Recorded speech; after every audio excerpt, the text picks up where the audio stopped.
There's no other place than a 15, 16-year-old with a fishing pole would rather be. Plenty of fish.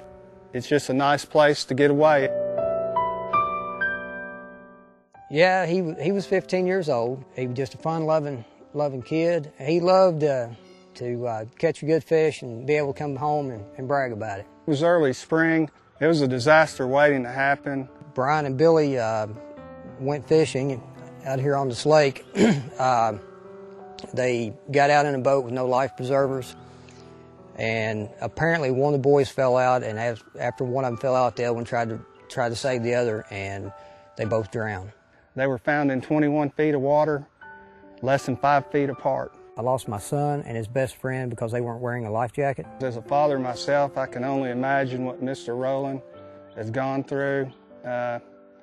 It's just a tragic situation.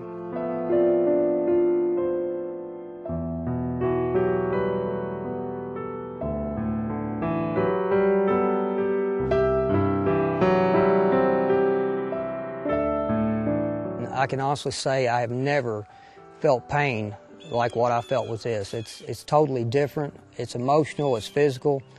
I want to spare the next person from having to go through this. The day after I read that accident investigation report, Brian Rowland called me at work, and he had a story to tell. To try to take a negative from my loss and make it positive.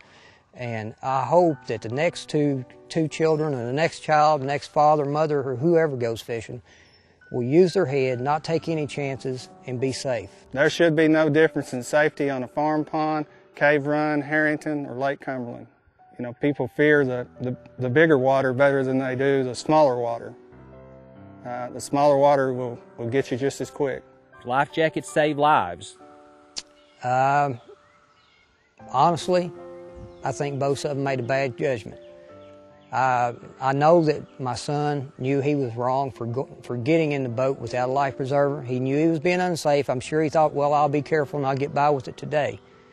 But the thing of it is, you never know when the accident is going to happen, at what moment. 87% of all boating-related fatalities are death by drowning. On a boat, you are required to have a properly sized wearable life preserver for every person on board.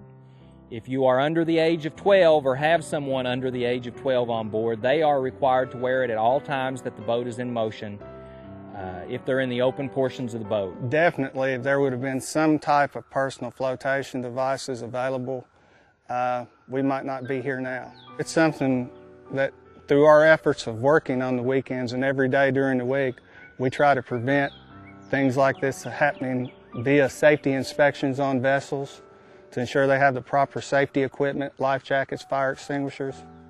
They took the chance and they didn't come back. The message is the same. The message is the same now as it was 30 years ago. We're driven, that we're motivated to continue to try to get out there. We've got to cause people to think about safety around the water. I just hope that people will listen to what I'm trying to say.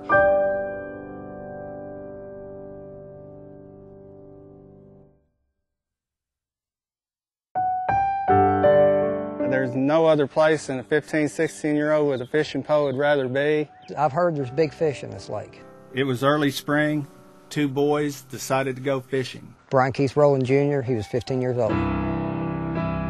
They were found in 21 feet of water, less than 5 feet apart. Both had drowned. I lost my son and his best friend because they weren't wearing a life jacket. They took the chance and they didn't come back. It can happen, and please wear your life vest.